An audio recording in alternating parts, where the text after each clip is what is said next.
Allahu Akbar! Allahu Akbar! Allahu Akbar! Hello everyone, welcome to the Kuffar experience. I'm Lalo Dagach.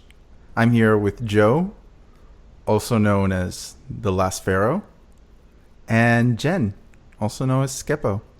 How you guys doing? Hi. Good. Doing great. Fantastic. I've never heard Joe say he was doing fantastic before. You're always kind of like in some kind of problems. Was that sarcasm or you're actually doing well? Yeah, I thought I thought I'd mixed up. I didn't even know, man. I don't know really. Just lazy as just laziness for some reason. I have no idea why, but I'm just can't seem to do anything in Ramadan. I don't know. Just feeling depressed, melancholy. What are you doing? Just lazy, not depressed. Just lazy. I don't want to do anything. Just want to watch movies and that's it. I hear you.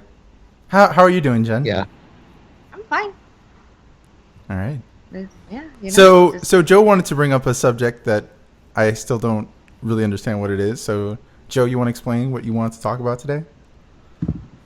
Yeah, I'm gonna talk about really nice, wholesome kind of topic.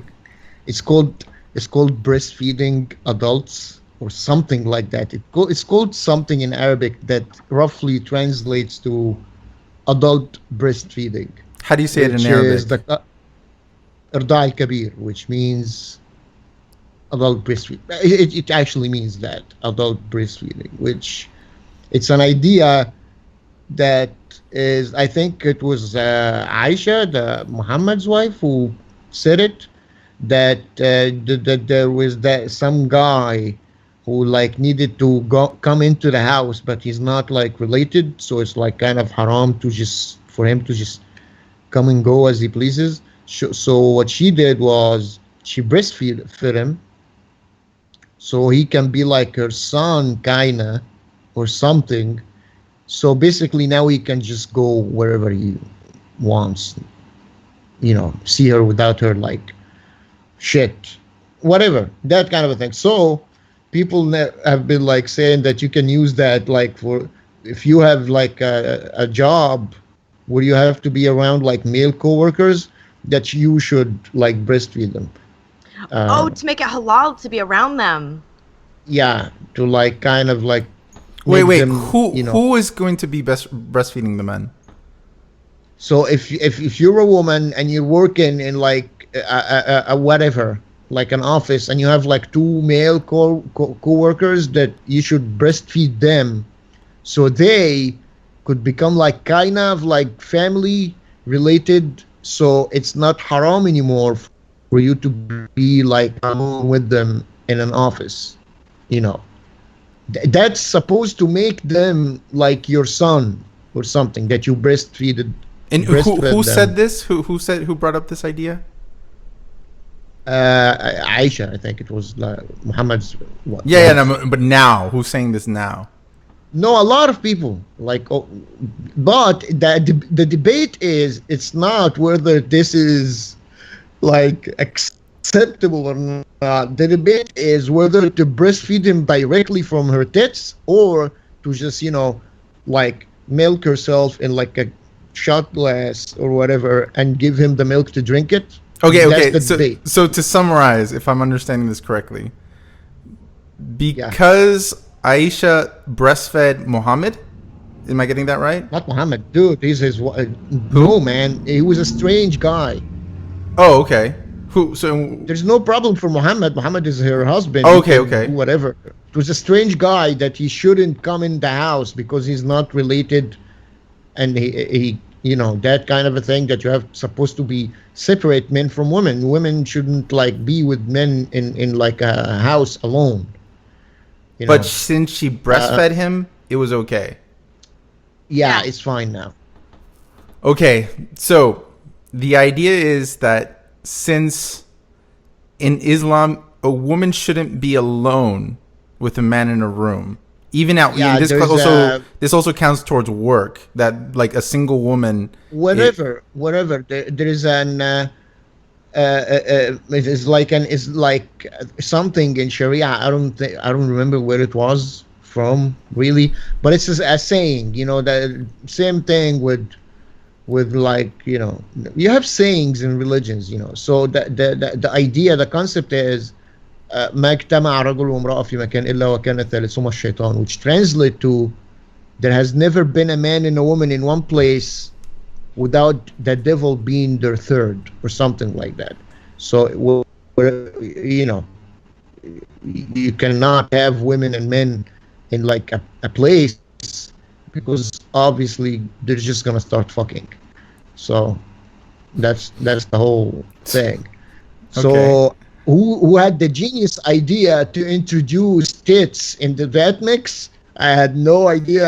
I mean, how did they think that this is supposed to make people think less about fucking? I have no idea. Okay. I don't know. Still, I need guess- I need to summarize what's going on. So based on that historical thing, what's Yeah. debated right now, like in Egypt, for example, like this is debated in Egypt.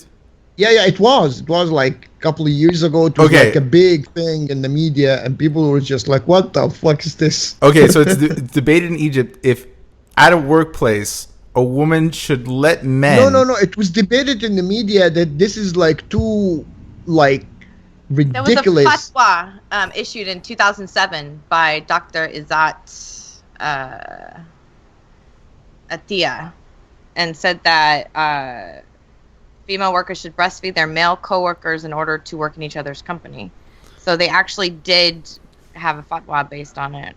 And did people actually Yeah, think this like might be okay, like a good idea to like let the men at their workplace suck on their teeth? Not normal people, of course. You know. But how did this even get to the But point where it's those- in the news? How did that happen? I think it was, I think it was like one of those like imams or sheikh or whatever, that the kind of like pastors, that the Islamic ones that do like TV shows or radio shows or like internet, whatever. I think Sheikh Abdul Mohsin I have no idea how to say that last name. He issued a fatwa saying that women could give their milk to men, but not from their breast, not directly from the breast. They should drink it from a cup. Yeah, but some people actually are saying that it need to be from the breast. That was like the hadith. that other one said. So the in debate was 2007. whether So- the men in the office should suck directly from the teat of their female Yeah. coworker for everyone to be comfortable, or to drink from like give their breast milk into a bottle and then have the male Yeah. coworkers drink it. And I know you guys- and after this is supposed to make everyone comfortable.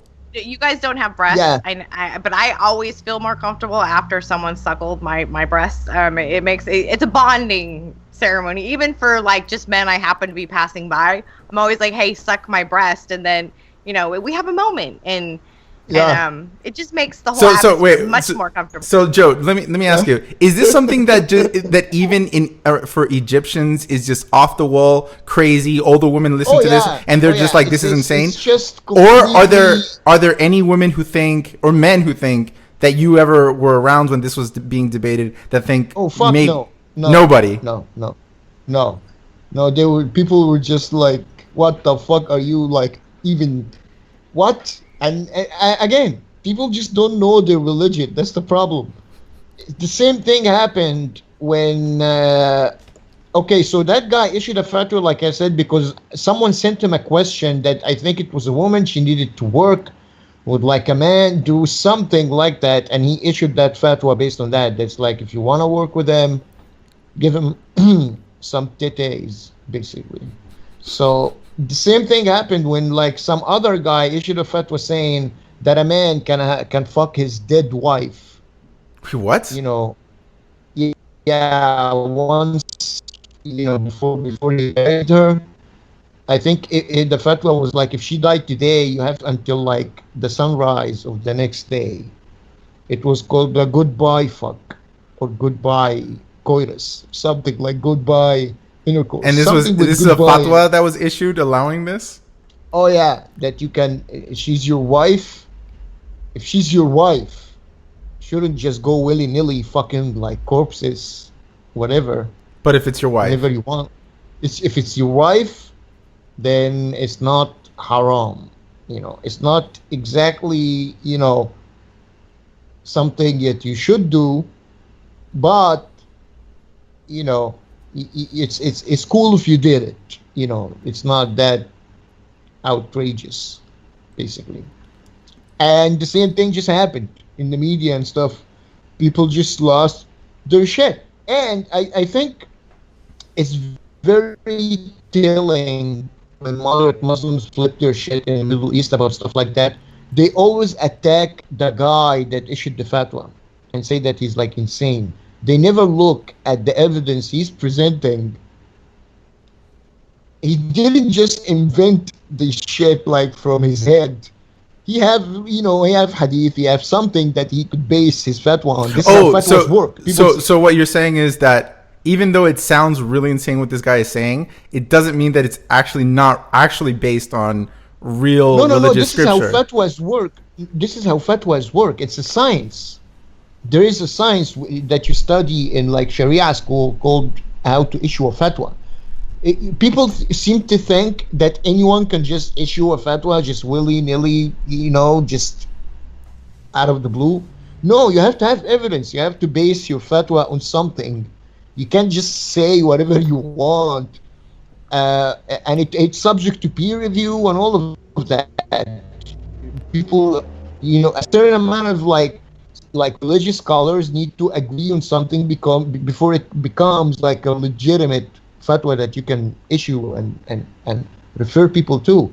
And any fatwa, when it's issued, it has like a whole page with it, the evidence behind it, that this guy said that Muhammad said that, or that Aisha said that, or that whoever, or a Quran verse or a hadith.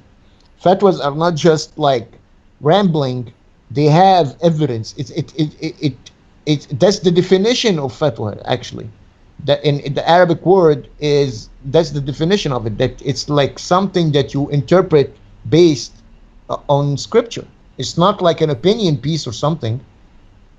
So and the guys who issue it, who are they? Are they scholars of Islam who have in a prestigious position or something? Not really prestigious, because anyone can be a religious scholar. You can go to like Al-Azhar University, like 4 years, you become like a master in religion, basically. You can study like 4 years, and now you can do whatever you want. You can issue fatwas, you can give lessons, you can, teach, you can be an imam at a mosque, you can, whatever. But the thing about Islam, it's not really that centralized, so anyone can really issue a fatwa if you have the right evidence. So it doesn't even have to be went to school, studied anything. You could like just learn about religion like everyone learns, read the Quran, read the hadith, like stuff. So you're saying anyone can do it, but it does have to be based on actual scripture. Yeah, of course, it does have to be. Yeah, of course. It can't just be the person's personal bias or opinion. Oh no, that's not a fatwa. That's not a fatwa. A fatwa is something. It's a thing. It's not just an abstract idea. It's a thing. Fatwa means that you have something like a question or like a situation in life that you need an answer to, or you need a solution to. So you look in religion, you look in scripture, in that case Islam, and you try to like find something that could apply, or that you could like apply the same ruling on. And you have the evidence, you have the hadith, you have the Quran. And it's a science, actually. It is a science. People study it for their whole life. It's kind of like a comparative religion kind of thing, but you don't compare religions. You compare situations and which ruling could apply here, that could apply. For example, when people say that Islam doesn't encourage violence, there are a lot of verses in the Quran that say that you should fight the enemies of Allah and His Messenger. That's like prevalent, like all over the Quran. So who's the enemies of Allah and His Messenger? You need a fatwa here. So are Christians enemies of Allah and His Messenger? Depends. So when they killed like the 20 Egyptian Christians in Libya, they killed them based on that verse, that you should kill the enemies of Allah and His Messenger, or the people that fight Allah and His Messenger. So they didn't fight Allah and His messengers, but they are from Egypt, and the Egypt at that time was just kicking out the Muslim Brotherhood. So they saw it as, okay, that government is fighting the Muslim Brotherhood, even no matter what they did, it doesn't matter. So they are fighting Islam. Next step, they are fighting Allah and His Messenger. So these people belong to that country, so they need to die. So that's the thing. That's like how they reach those conclusions based on that verse. You can pretty much kill anyone with that verse. So what I'm wondering is, how serious is a fatwa taken when it's issued in the country? Is like, and exactly like to what degree are people obligated to follow it? Because I've heard a lot, like there's the laws of the government, and there's also religious scholars who issue fatwas, and technically like fatwas are followed, even though they're not like instituted into the law of the government. There's still like some kind of obligation to follow them. But how does that dynamic work a little bit? It depends on how religious you are, and it depends on the source of the fatwa. So any like schmuck with like a religious TV show can issue a fatwa, but that doesn't mean that all Egyptians are gonna follow it. The people that follow him might follow it. But if it's like, for example, like issued by like the Azhar or like the Mufti of like Egypt, yeah, most of religious people would follow it, but not most Egyptians. But they don't have any legal binding like authority on anyone. You either follow them or not.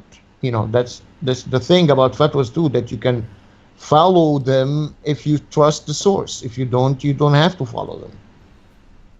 And do people actually in some of these cases like follow some of these very strange fatwas? Of course not, because it's illegal. It's illegal to fuck a corpse. You know, it doesn't matter if you said it. So what happens there when the fatwa issued contradicts the law of the government? For example, so you're saying it's illegal to have sex with a corpse, but there's a fatwa saying it's okay. What happens in that dynamic? Nothing really. There's just people looking for like, you know, some headlines or something. Or he really believes that this is what's supposed to do, and he has like a moral obligation to tell people about it. If they don't want to follow it, then he just did his duty and you know, delivered the message, and people should do whatever they want with it. The only time that the government or the police intervene in like a fatwa thing, if it like encourages violence. That's it, you know. So if a guy just showed up and said, "Yeah, kill those people," or "kill those," yeah, then he's gonna buried under the prison. But other than that, yeah, they don't give a shit. Okay. So I don't know. What, do you have anything to ask, Jen? I'm so lost. No, I know about, like, with fatwas, the rule of thumb, if they're sound or not. It's kind of like a hadith is sound or not.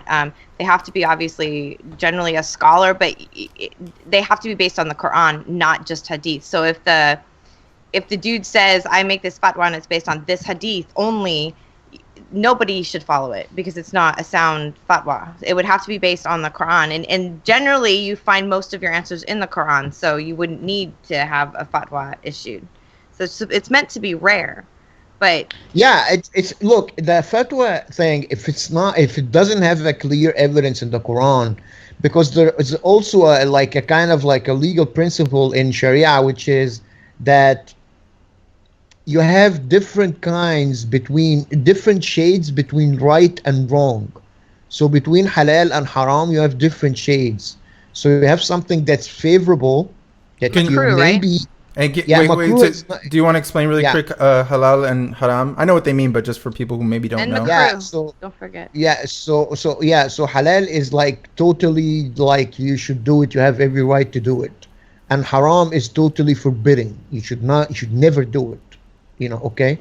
And you have shades between that. So you have a makruh and mahbub or muhabbab, which means like makruh is like kind of like what should it translate to? I don't know. Something like unfavorable. That's makruh, which means it's not really haram, but you really But shouldn't. you should. Yeah, it's kind of like Yeah, it's you kind of shouldn't do it. like oral sex. So oral sex is not haram if you're married, of course. Uh, Shellfish isn't shellfish makruh? I don't I don't know. I never heard anything. What are these other words? I think Makru and what? makruh and mahbub. Mahbub means favorable and makruh means unfavorable. So mahbub means favorable means it's not halal or haram, but it's kind of like if you did it, it will get you closer to Allah or something. So it's not really a duty that you have to do. It's kind of optional. If you want to do it, it's fun. It's gonna like get you some more, positive reviews from Allah. Points. Basically, More points. yeah, you get more points, More but it's pats on not the head. really something that you absolutely have to do. And makruh is the opposite, which means it's not that haram. It's not like totally haram, but it's like Allah doesn't really. He's not feeling it. It's kind of like I said, it's like oral sex in marriage. It's not haram. There's no like clear verse or like something that clearly state that this is haram and you shouldn't do it. But it's not really. Allah is not cool with it. It gets on his nerves. Something like that. So you should feel a little guilty. Yeah, you have to have some shame on your pussy. Mm. When you eat it, you have to like shame tastes like it goes well with it. Yeah. Shame and guilt, just nice. You understand, right? So, I do. I don't know if Lalo does. do people really take heart to these things? Do people really take seriously what's haram, halal, or Absolutely. Yeah, the haram and halal thing are definitely mainstream in Islam. But even people like younger than us, maybe in their teens or their 20s, do they take? it depends. It depends on what you mean by haram and halal. So, of course, like sex before marriage, that's kind of like no brainer. Music, people tend to like, But I pork. don't really. Pork, Forget yeah, it. pork definitely is just not existent. Gay people, fuck those guys. That kind of a thing. But It's the same some thing with people, Christians, though. They pick and choose. Christians will choose to follow parts of the commandments. Yeah. Muslims are the young ones especially are going to do the same thing. oh yeah, they know, do but the they're- same thing. If it's okay with them, they will find an explanation and just ignore that it's haram and just do it anyway. Even Like sex, some my ex. people do it. Yeah, some people just do it and they just don't give a shit. No, like he was super Western and did all those things that were haram until he got extreme. And like I shouldn't even say extreme. He became more of a pious Muslim. And then all those things that were haram before, like that he did anyway, all of a sudden became really, really bad. And he absolutely wouldn't do them at all. Like he would never Yeah, drink alcohol. like alcohol. Yeah, exactly. Like alcohol, music, dating, whatever. Even watching movies and stuff. All of that stuff is haram. It's not even debatable. But young people tend to do it and still would tell you that gay people should be killed. In Yeah. the same breath, he can have a Apostate. beer in his hand, yeah, and just point at a guy who's like, look at this faggot. That kind of like, it's like, dude, are you seriously? This is happening now? Yeah. So the hypocrisy is just, it's just nauseating in the Muslim world. Like seriously, it's kind of like funny and sad at the same time. I find it interesting that people will use they'll praise the hypocrites of religion. For example, if you drink or you're less pious, you're very moderate and liberal Muslim. That's actually considered a good thing, right? Like, oh, he's a very moderate liberal Muslim. He doesn't take heart into being too pious or too strict on what's haram and halal. People praise this, but then at the same time, they'll say, okay, this is actually the best Muslim, right? That's the typical thing. But here, that's objectively true. But when you start like acting like holier than thou and saying that I'm like those fucking idiots that I like talk about in my videos is like, yeah, good for you. You're ignoring the horrific shit in the Quran. But here's another point as well, is that these people are praised as being, this is the best example of a Muslim, is the most moderate or liberal. Not Islam. Yeah, but that's not. Yeah, don't come and tell me that this is Islam. All right, Joe, let Lalo finish his sentence at least once. All right. So, but okay. Right, Mom. Okay. So again, these are considered the best, most clean example of what we consider the best Muslim. However, when a terrorist commits a terrorist act, and they'll say, oh, he drank, he went to strip clubs, he wasn't that pious a Muslim, so he wasn't really Muslim. So wait, so he acted like a liberal, moderate Muslim, which you think is the best kind of Muslim, but when he commits a terrorist act, suddenly the fact that he was the best kind of Muslim, which is a liberal Muslim, means he wasn't really a Muslim? Do you understand the logic I'm going to here? It's like, I'm very confused. They think the best Muslim is the most moderate and the kind of the hypocrite who doesn't really take everything to heart and kind of has a lot of double standards. This is like the best kind of Muslim, the least pious Muslim. But then they'll say, well, he wasn't really a Muslim when he commits a terrorist act because he drank and he was acting liberal and moderate.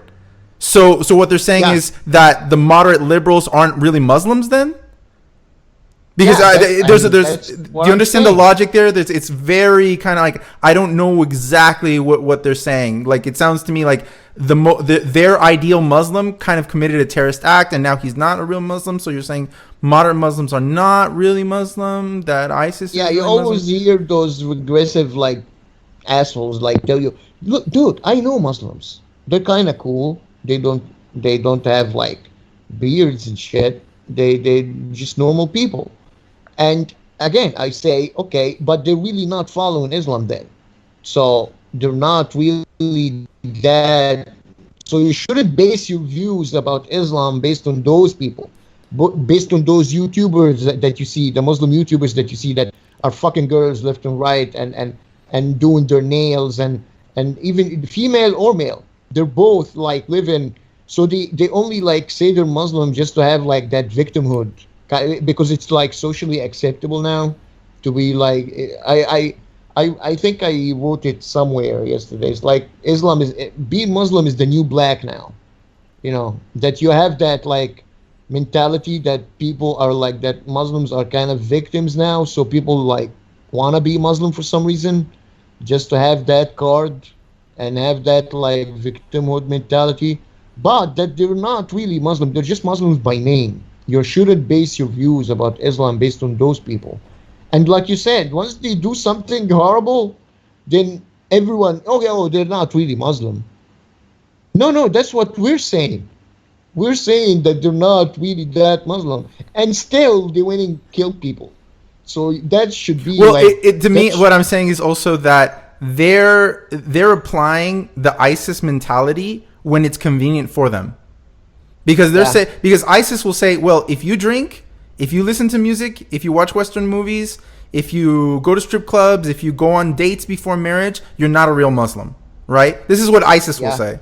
Okay, and the regressives and the apologists will say, oh, no. And me too, by the way. I share that point of view with ISIS. That you have, there are certain prerequisites to be a Muslim. That's what you mean. Of course. Yeah. So, but then the regressives and the apologists and and all the the Dalia Mugahed and the Reza Aslans, they'll say no, the real Muslims are the moderates, the ones who don't, who might drink and don't pray every day and, are very lighthearted about their religion. These are actually the real Muslims. And then they're arguing who's a real Muslim with ISIS. But then suddenly there's a terrorist act, and suddenly the moderates and the regressives and the apologists suddenly all start speaking like ISIS.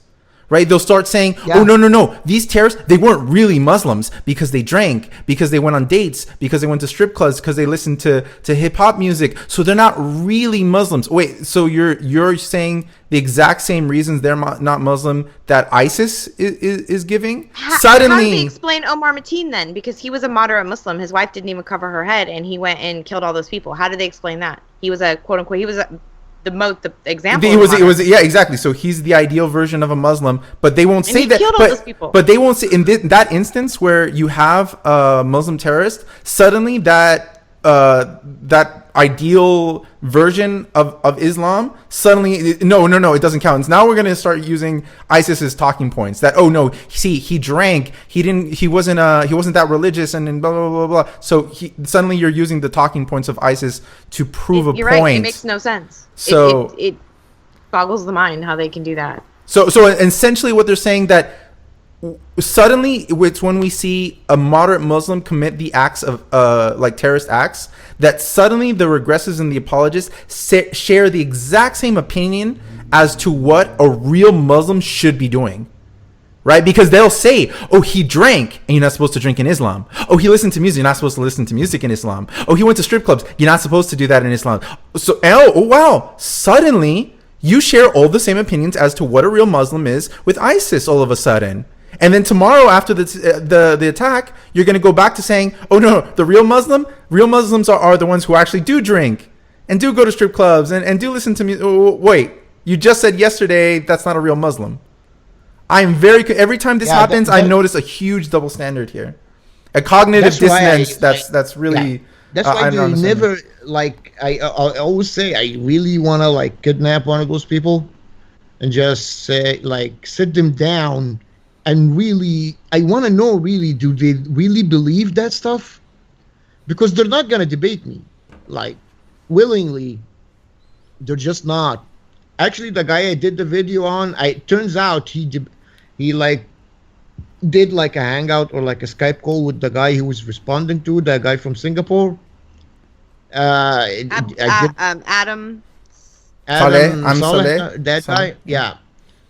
So I in the video I called him out, dude, come debate me. He won't. I just know that he won't. Because he doesn't. He can't. He doesn't even know Islam. Watching his video, he doesn't know anything about Islam. Yeah, he's in way over his head. He have no idea what the fuck he's talking about. He couldn't even read the word astray properly. Yeah, did you see that? Did you watch the video? Yeah, I'm actually doing a response to it. Wait. Explain what is it that he didn't do properly?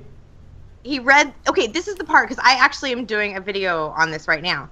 And the part of his video, he reads a surah, but he asked his brother about Islam being peaceful, because he couldn't answer whether Islam was peaceful. He calls his brother in to give some sort of to tell him explanation. Right. Yeah. So I think it was 17:15 was the verse that he told him to read, and so as he's reading it. He reads the word astray, but he reads it astray. He didn't even know what the word astray meant. So he doesn't know what he. Wait, so he was was he reading it in English then? Yeah, he was reading out of a Quran, but it was obviously because he wouldn't read it in Arabic. He's a moron. So, but I thought these people don't even know what the Quran means. I thought you can't read the Quran in English. Yeah.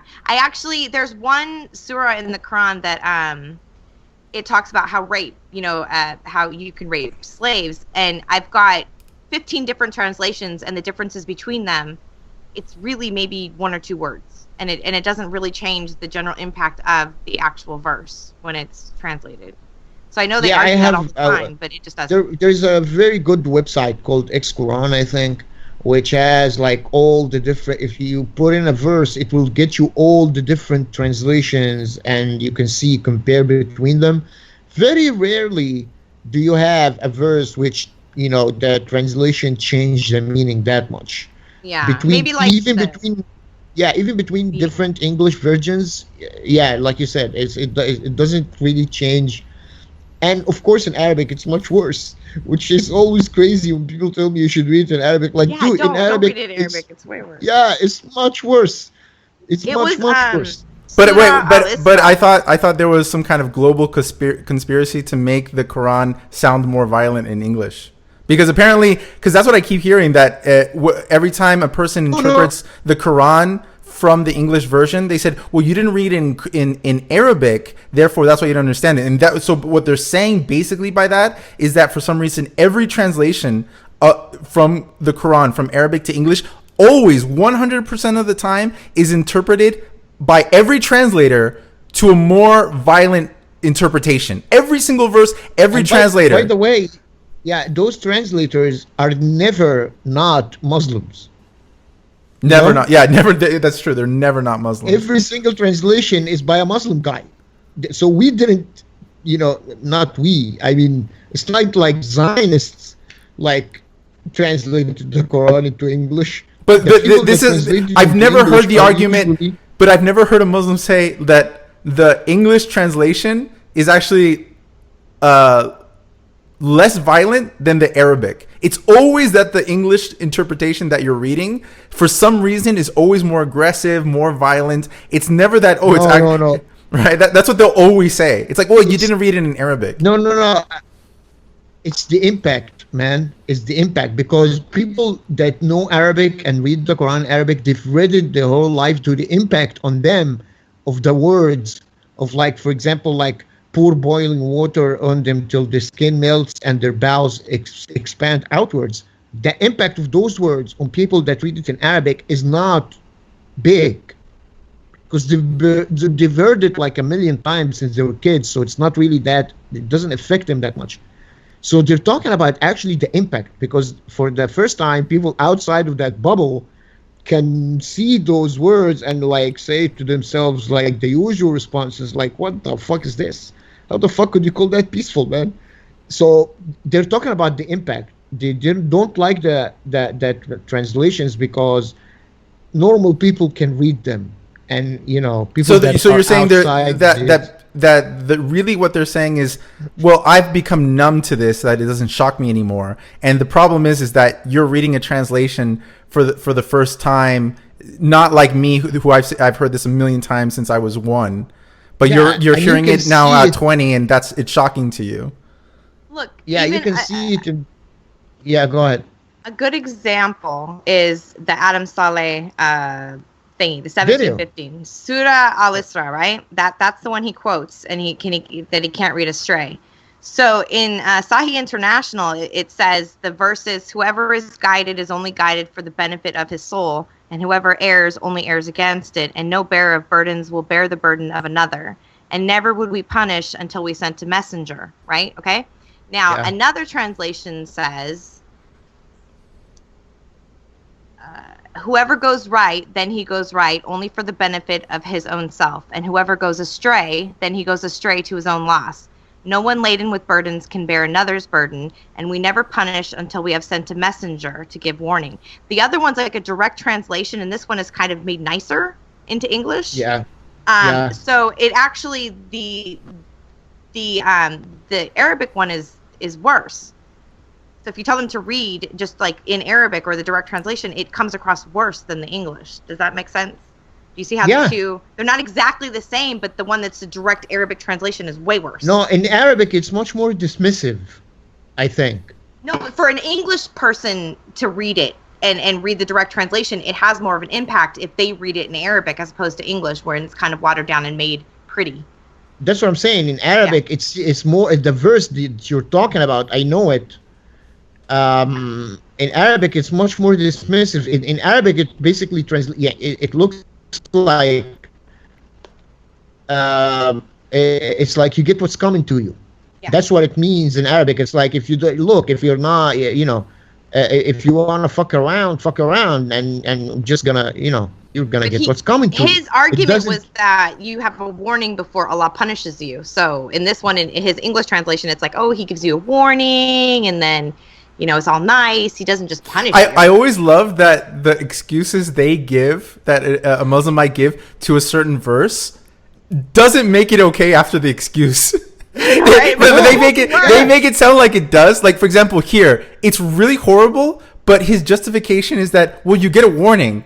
It's okay, but it's still really bad, right? Or for example, exactly. when they talk about like that you're allowed to beat your wife, that sounds shocking. And then they'll say something like, well, the stick is supposed to be really small, though. Whoa! That's still not okay. What are you talking about? Yeah, or you're supposed to hit them lightly or something like that. It's like, whoa, it's still not okay. Do you not get that? Do you not understand? Under no circumstances are you supposed to hit your wife or something? Actually, one of the explanations I've heard was the guy was like, you're not supposed to physically hurt her. It's supposed to show domination and submission. That's all. Right. So that was his explanation. So again, that explanation in his head, to him, I guess it sounds like that's better. But to a normal person who's not, a misogynist, sexist asshole, it's like, excuse me, that's still really bad. You're just supposed to be showing your dominance over your wife. That's horrible, dude. Do you not see that? But I think they don't see it. No, that's the best they can do. Yeah, that's because even the Karim guy, I saw a video of him. People like when I did the Adam guy, they sent me the video of Karim guy responded to the same video, want me to react to it. I'm not gonna do it because it's like kind of repetitive, like already did it.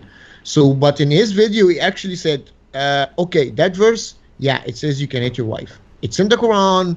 I don't know what to do about it, but I don't feel that's right. So right there, he basically said that the Quran is not infallible, that it's not perfect, and it's not supposed to be taken literally. And he just said it like it was nothing and moved on, attacking the other guy for saying Islam is bullshit. And in his video, he actually said that. It's like, okay, it's in the Quran. It says you're supposed to hit your wife. I don't think that's right, but that's... Wait, who said this? So, I don't know. The Karim guy, the guy from Are We Cuckoo Now or Are We... Funny now. So yeah. So he's basically saying that he has discovered that Allah is wrong about something. The creator of the whole universe who wrote the perfect book.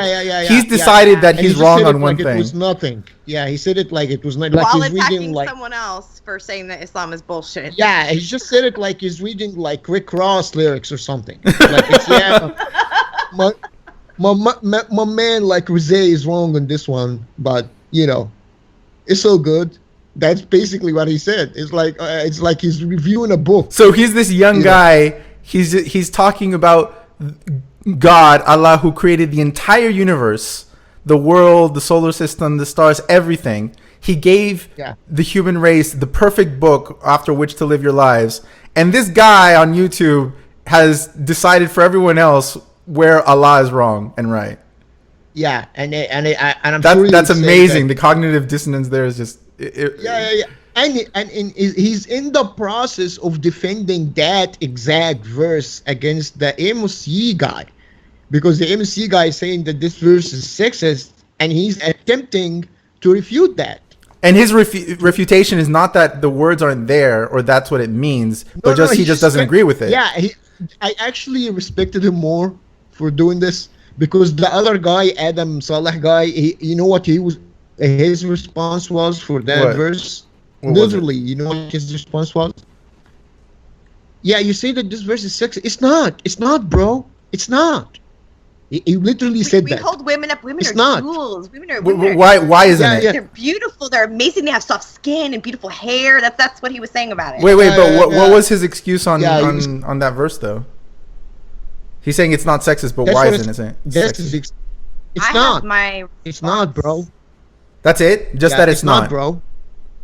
Yeah. He literally said that. It's not, bro. It's not. It's not, bro. Exactly like I said it now. He said that. He just said it. It's not. Well, I'm convinced. That sounds Yeah, like that's very. exactly what I said. I said, okay, I suppose we're just gonna have to take your word for it then. Jeez. That sounds very scholarly. Yeah, that's what I called him, like jihadi AJ from Backstreet Boys, which people loved. It was kind of nice. He does look like him. 'Cause he kind of looked like him. Yeah.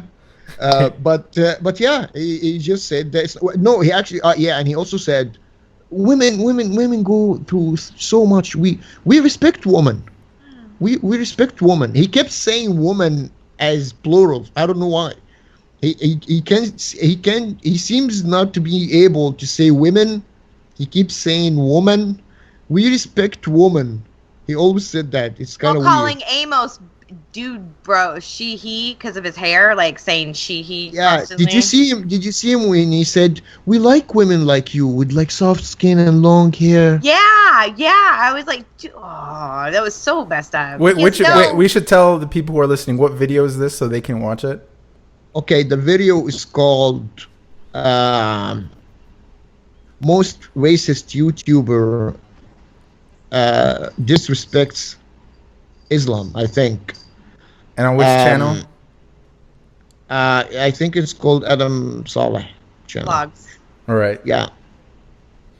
And of course, shameless plug. You can see my video. I have the whole thing in it. You did a video response to this, right? Of course, with my beautiful, thoughtful commentary on it. So if you guys, what is your video called? I think, it's kind of a long, ridiculous title. It's like, I quote another Muslim YouTuber lying and twerking. That's the title of my video. Because he twerks in the video. That's a whole other, that's just beautiful. It's beautiful. I found a video of him twerking with the Kareem guy. They're both twerking and like naked and doing a lot of like gay shit. So that was kind of just the perfect video to put in my video after what he said. So it's kind of nice. Okay, well, going on to another subject. Yes. Please. Please save us from our misery. So Sarah Hayter said in a tweet in May that me and Jen have been discussing. She said in a tweet that got a lot of controversial feedback. She said, "The prophet was likely not a pedophile. He enjoyed adult women. A more accurate label is child rapist for copulation with Aisha." Now, she got a lot of kind of heat for that, for saying that heat from who at first? Just atheists who follow her. Even I had a fit when I read that at first. Right. And then I had a really good discourse about it with other people where I kind of changed my mind a little bit. Right. So what bothered people is that it sounds almost like she's excusing Prophet Muhammad for sleeping with very young girls and saying that doesn't make him a pedophile. She said a more accurate label is child rapist. Now, I myself have referred to him as a pedophile on Twitter. I do it mostly to kind of trigger, people I totally on Twitter. Yeah, but the thing is, I guess technically, I would say she's not. I totally agree. I had a video recorded, and I was I wrote an entire video called "In Defense of Muhammad." Actually. Okay, but let me give my opinion too, because go ahead. If we all have to give our very clear opinions on this, because it's a very touchy subject for a lot of people, so I can't just leave it there. So I think technically Sarah Hayter is right in what she's saying, in the sense that if you any reading of history during this time in the between the 6th or 8th century of history that we're still talking about in very underdeveloped and primitive Arabia, marrying a very young girl, and even not just girls but boys as well, children in general, marry very young during this period. One of the reasons is because mothers tend to die very young, tend to die after childbirth. So you kind of have to. This is one of the reasons that there existed polygamy and multiple wives, because you can't just have one wife throughout your whole life, because very likely the babies will die, the mother might die. So it's not practical if you want, because the structure of the family is better when it's bigger. And to have just one wife with 2 kids, if you're lucky, and they might die anyway, is not very practical. So, and another thing is that I'm reading Ayaan Hirsi Ali's book, Heretic, and she, at some point, she explains the family dynamic during this time also. And she said, your family also gets bigger, not just from having kids, but marrying someone when they're much younger, for the reason that the generation gaps shorten when you marry somebody much younger. So if you get married at 30, and everyone, let's say all the people are married at around 30 to 40, then the generation gap between them all is much bigger. So there's only going to be like let's say the nucleus family and the grandparents and maybe a great grandparent, right? But if you marry people very young, and then you got a 15-year-old girl, and then the girl before that was also the mother before that was 15, and the mother before that was 15, then you might have a generation gap where you have, maybe 4 generations or maybe even 5 generations of people who are still alive with one another. So you might be a girl who's married at 14. You have a mother, a great grandmother, and even a great grandmother. So the amplitude of the family gets even bigger. So there's multiple reasons for marrying a girl when they're young, but the distinction that she makes with pedophilia is that pedophilia is when the man is specifically attracted to younger girls, right? Or younger people. It's like, but during this time period, it's not necessarily the case that people are just attracted to a young girl. It's just the custom to marry girls when they're very, very young. Now, to me, it's hard for me to judge how things are done in a period where you're in the desert and women are, if they have kids, there's no medical facilities. They're not having babies in a clinic or a hospital. They're very likely to die. So I can't really judge the age of when people are getting married in a time that's so different from mine. So I wouldn't exactly say this is the worst thing that of course, forced marriage and marrying girls when they're very young in the conceptually today is just so unnecessary. But I don't know if I can judge those same standards to Muhammad at that time. So, but to say he was a child rapist in the sense that, he was marrying a child against her will and forcing her to be married to him, that makes more sense, because we're not talking about a person who necessarily was attracted just to children. So again, she's not technically wrong, but I guess we're just using, it's a very light distinction but also the main problem because of Muhammad marrying a young girl. To me, of course, like if I put it to the standards today, it's horrible. But if I put it to the standards of the time, it's not that bad. But the main problem is with Islam and Muhammad marrying this young girl is that to Muslims, Muhammad cannot have done any wrong, right?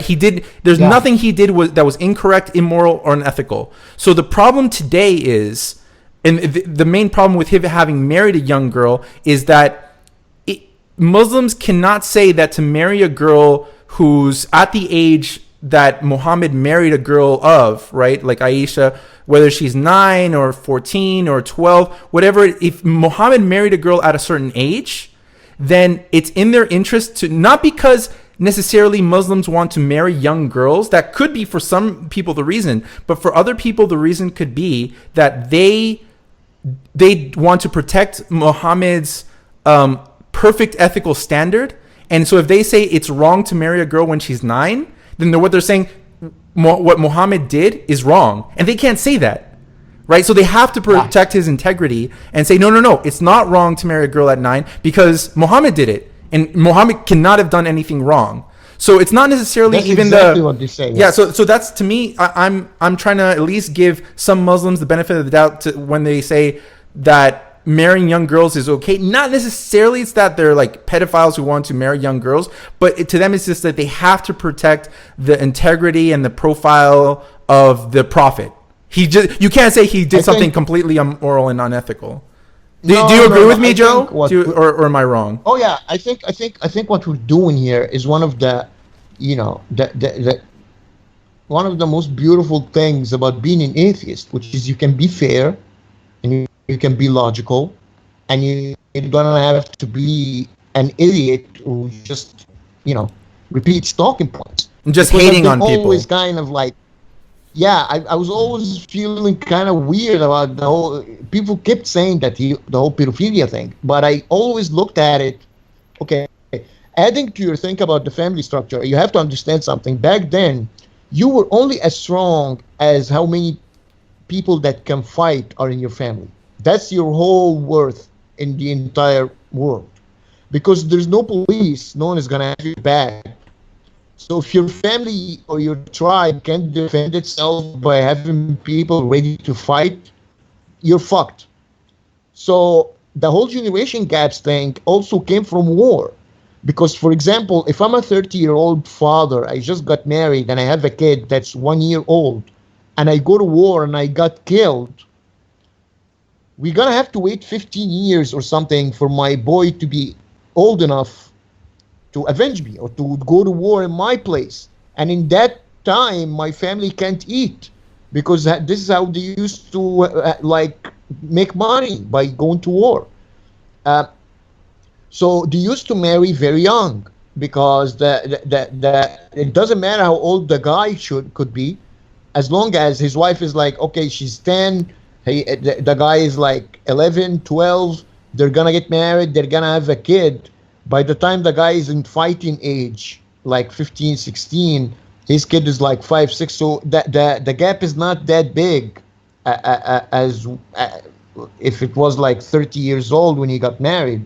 So the whole generation thing I kind of get, but I also have to point out that it's not really the pedophilia thing, because it's not, because Aisha was the only one that was like that young. His other wives were kind of still young, but not that young.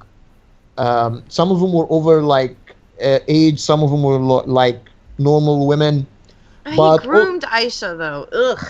yeah, that's kind of okay. So this is the thing then. Then okay. The problem is that Muslims say that Islam is like for every time and place. It's eternal. Muhammad should be followed like all the time. He can do no wrong by definition. Just by him being the Prophet of Allah, he cannot do wrong. So even if he like did the worst thing like possible, he must have had a good reason. And the reason in the Quran actually, or in Islam actually, is that why he married Aisha, because an angel told him to. And that was his favorite.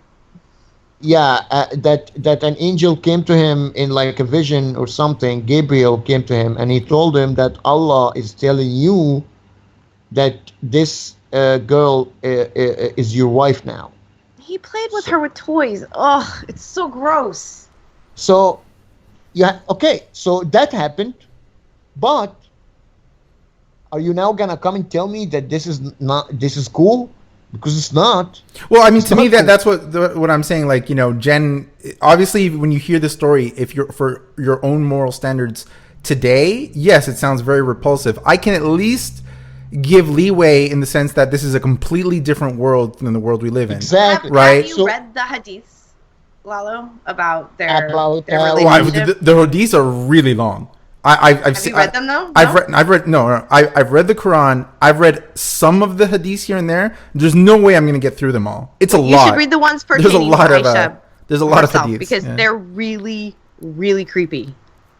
I'll bet. I mean, there's a lot of creepy stuff in the hadiths. It's particularly creepy, and it really, as a mom, it triggers something. I hate using that word, but it does. You know, you just like it. But even with me being emotionally like, oh fuck that, I was able to have conversations on Twitter and have really good discourse and kind of change my mind, kind of. Yeah, so okay, so the problem is that we have to agree on, if you came to me and told me, okay, Islam is kind of a religion, it's kind of like from 1400 years ago, we get like some inspiration from it, that's fine. But when you come and tell me that this is literally like perfect and we should follow it, we can't then. But how Yeah, can you yeah. not That, follow it? How but can that, you not? You're meant to emulate Muhammad. That's you do things. It's either sunnah, right? And sunnah is emulating the prophet. Yeah. So And the why are most we? pious Muslims are the ones that are behaving like Muhammad. So why would it be bad So- if you marry so- a little kid? If he married a little kid, that's So- the problem. that, yeah, I think that to me is also where I draw the real problem. Not that historically I'm judging, you know, a religious figure from over 1,000 years ago, and holding him to my moral standards. That's not really the issue, because that's not really logical. I can't say you know, a guy who lived over, like, you know, 14,000 years or 1,400 years ago has to live up to my standard of living, and if he's not, I just consider him a bad guy. I can't really do that. To me, the biggest problem is that it's important to point out what Muhammad did negatively, especially to people who are not Muslims, so they understand that, look, Muslims see the prophet as an example of how to live their lives, and he did he did a lot of things that today are just not compatible with what we consider ethical and moral today, and they are in a conundrum. Like Ayan Hirsi Ali and Majid Nawaz point this out a lot, that if you don't kind of have some kind of reform there for Muslims, they're gonna keep, you know, trying to push laws that are just not compatible with what we consider civilized way of living or ethical way of living.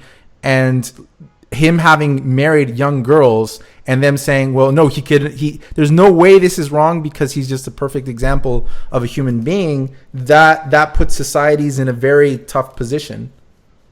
Yeah. So to back to the point about Sarah Hader's tweet.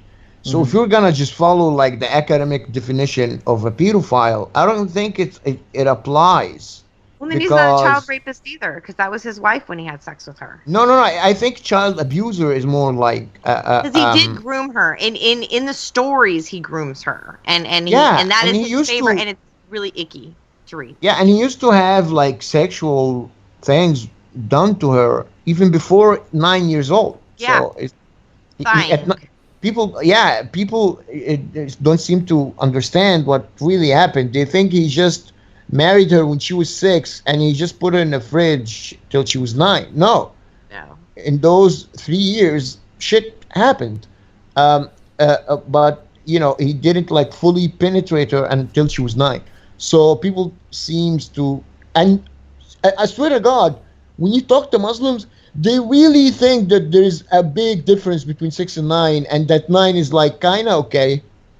And like, again, in historical terms, oh, sure, you know, people back then, not just Muslims, used to marry 9, 10, whatever, like all the time. But the problem is when you try to tell me that this is the perfect human being and whatever he's done, we should emulate. Yeah. That's the problem here, because we shouldn't and we couldn't, and it's just not gonna work. So if one thing is wrong, how can you tell that maybe there are other things that are wrong, which they What about are. have you heard about Muhammad and little boys, slaves, and his sexual perversions with them? Have you heard any stories No. about that? No, can't remember anything about that. But I do remember that there is a lot of verses, not a lot, but a couple of verses in the Quran that kind of in the same way they entice like young men with like the virgins and the tits in heaven and stuff. There are verses that entices people with like boy slaves and boy like servants that will It makes me wonder, you know, like, because it does kind of touch on the little boy thing a little bit, and it makes me wonder if maybe he had a penchant for little boys. Yeah, I wouldn't put it past him if that's what you're trying to say. You know, it's like, I don't know, but I never really heard about that before. Which Yeah, but if it's kind of extrapolated. My ex, actually, before he got crazy, ridiculously piously Muslim, we talked about it, and he was kind of like had posited that. So.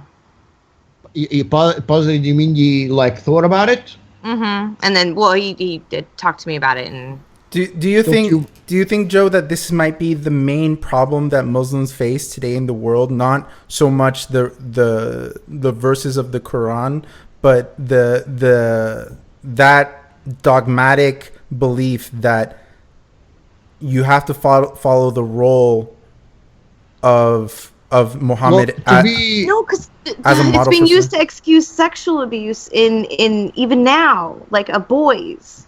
wait. So Those verses in the Quran. So- Go on, sorry. no, I'm asking, like, so you said you don't agree with me, or you do agree with me that is the main problem?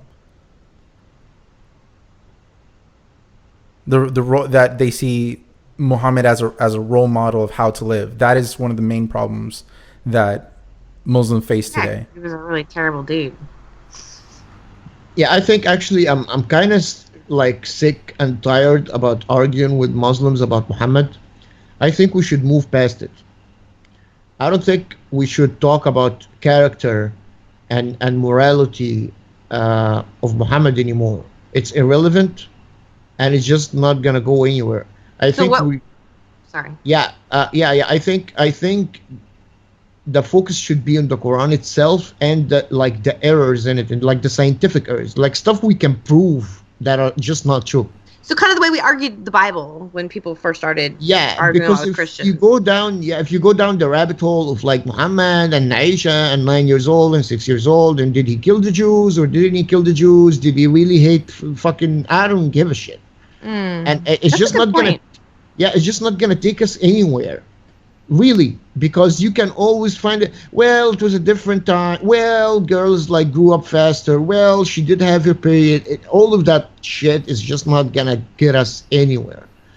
I think we have a much better like chance of arguing, because trust me, I've tried it. It just doesn't work, and my throat hurts from like arguing. And at the end of the day, they are still believing what they want to believe, because you really can't pin down morality and character. You just can't. You just can't prove. But okay, but like, that doesn't. That my question was kind of different though. So I understand what you mean. Like maybe you can't debate them on the character of Muhammad, because it's just there's nothing you can really. It's subjective. It's subjective yeah, to fight with. yeah. But do you think that's though the main problem Muslims face, even though you can't debate it? No, I think the main problem is that they believe that Islam is literally true and it's perfect and it has no like mistakes. So I would be much more like, I would really like much more is to just get one verse in the Quran, just one verse, and that is just wrong, and you just keep repeating that until it sticks. Just like the whole like pedophilia thing that became like a meme. I really want one verse in the Quran to be just that next meme, which I think I found it, which is a verse about a guy that walks from one end of the earth to the other and see the sun rises from a spot like a hole in the earth, and then he turns back and head in the opposite direction and go watch the sun sets in another hole. So that's just nonsense. That's like objectively wrong, and you can prove it. And there's many other like examples of those kind of verses that are just wrong. And they can't say it's metaphor because like the Christians do, because you have to believe the Quran is infallible That's and the exactly inerrant what word I'm of God. saying. Yeah, that's it. So that when you say that ants talk to each other, like in Arabic, nonetheless, and warn each other and stuff, that's bullshit. But okay, maybe that's metaphorical. But when you say that the Earth and the Moon, like rotate around the Earth, then the Sun and the Moon. So that's bullshit. When you say that the stars are Hold the like earth down. the sky is kind of a dome surrounding the Earth. When you say that the Earth is flat like a carpet, so we should focus much more on that kind of stuff, because that's objective. You can pin that down. You can prove it's wrong. That kind of stuff. That Muhammad split the moon in two, for example, to prove that he's a prophet, and put it back together. And actually, a lot of Muslim websites started like putting like propaganda pieces about like how that the NASA discovered like a crack in the moon that it shows evidence that that was true, that there was a crack in the moon that NASA discovered, and NASA actually issued a statement saying no crack, this is nonsense, we didn't like what. So I think that's the stuff that we need to like focus more on rather than the morality or like the character kind of stuff that's like subjective and no one can really pin it down. Yeah, I mean, those are not great points maybe to debate, but I do like triggering Muslim and Muslim politics. Exactly. I love, just because that's because when you talk to the average Muslim, when you talk to them about like space and time and like science, you don't really get an emotional response. But if you really want to shock like someone and just like piss them off, cutting heads off and pedophilia is like kind of like a nice conversation starter. It's surprising. It surprises me though that even you bring this up with non-Muslims, just like Westerners who are just apologists for Islam and regressive, and it's just like this is a religion of peace. Even when you bring it up with them, it makes them really uncomfortable. Yeah, because they don't know how to respond. I kind of understand it. When I've done, if I'm in a position where I have no answers, and you just press me about it, I'm gonna get like, uneasy. Yeah. So if like your girlfriend caught you cheating or something, and she's just interrogating the shit out of you, and you just have no answers. So you have two options. You either just confess and just say that you're wrong, or you can just throw a fit and act like a baby and just walk away and like 99.9999% of the time they throw a fit and act like a baby. Exactly. Yeah. So that's the same thing. Yeah, because you don't have answers, you don't know what to do, and you're just like in a deep hole that you don't know how to get out of.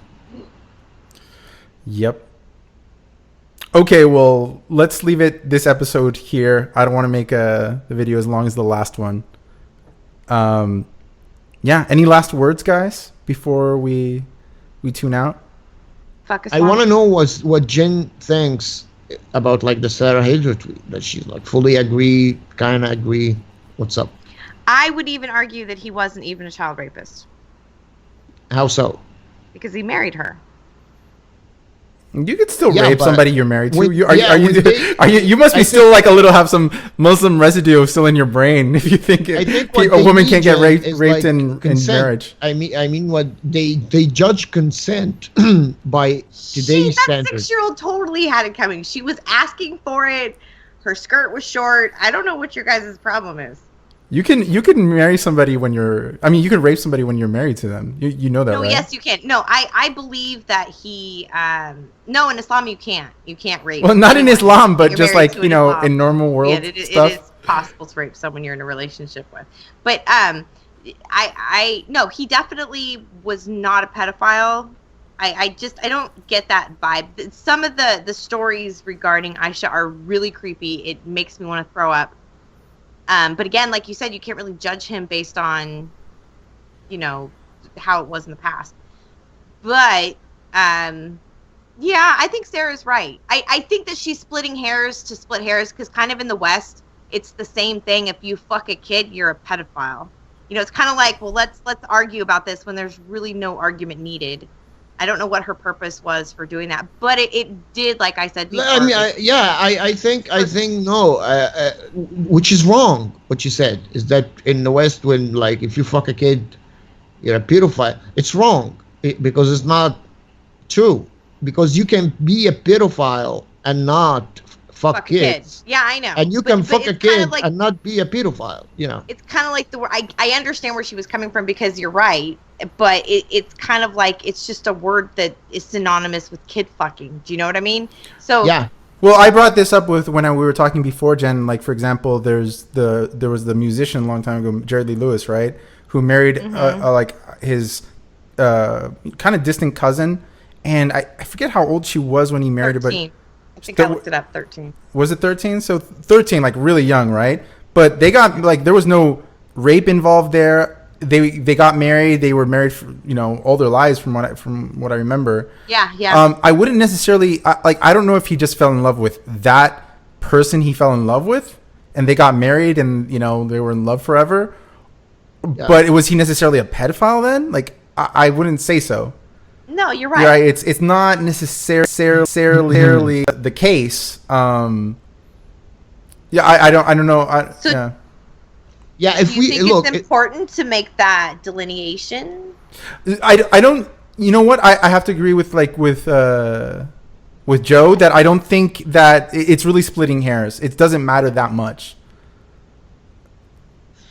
Yeah, I think that's not the most horrible thing that Muhammad did. People seem to forget that. That's what I've said. That's what I've said. It's not the worst thing considering the time it's done in. I mean, if you were to say every person, in history who married, someone very young is demonstrable, well, that's going to exclude a lot of people. Okay, both of my grandmothers, my mom's mom, my grandmother on my mom's side, she got married to my grandfather when she was 13, and he was I think 20 something, and that was considered completely normal. That I think it was in the 1930s.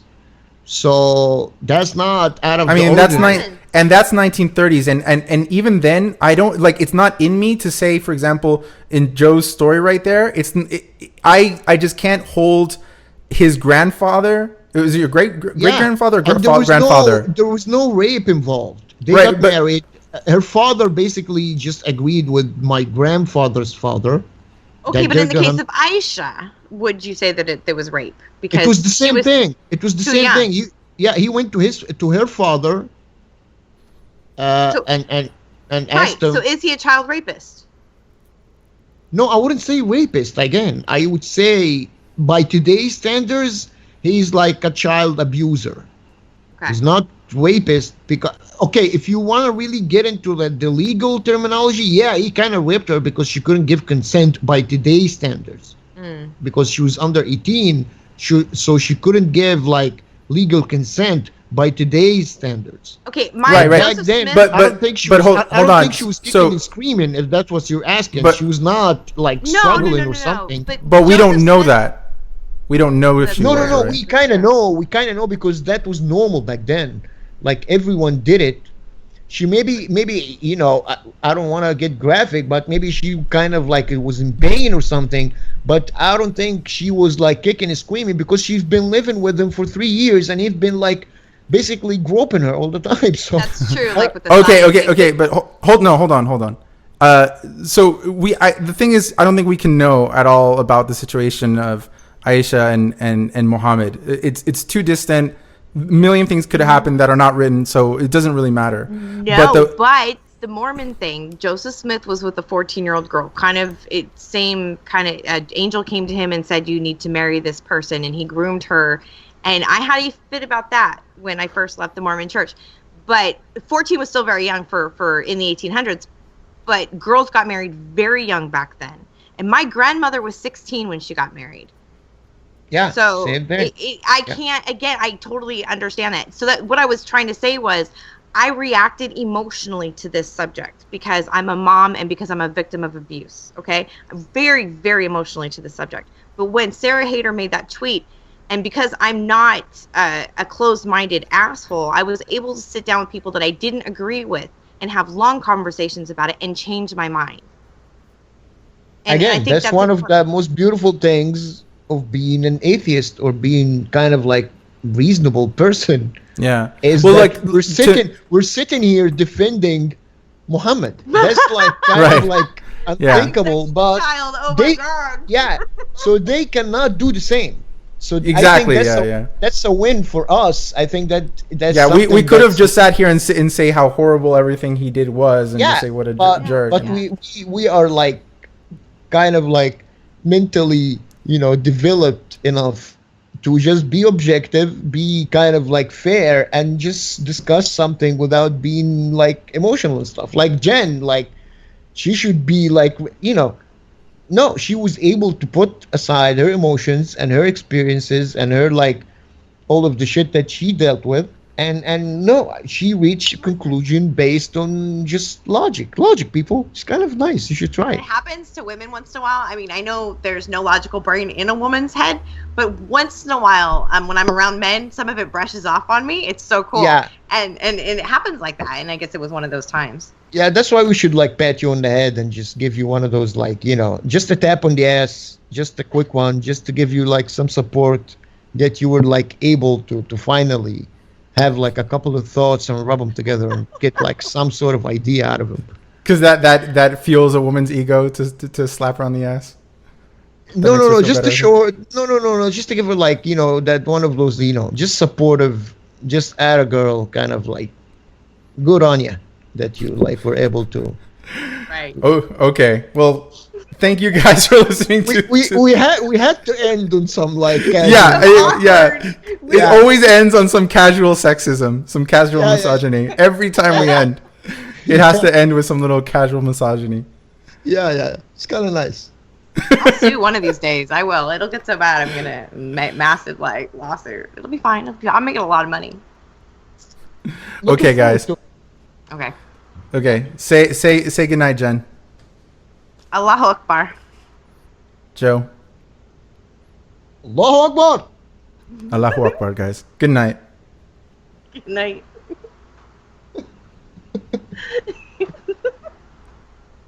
Allahu Akbar. Allahu Akbar. Allahu Akbar. You know,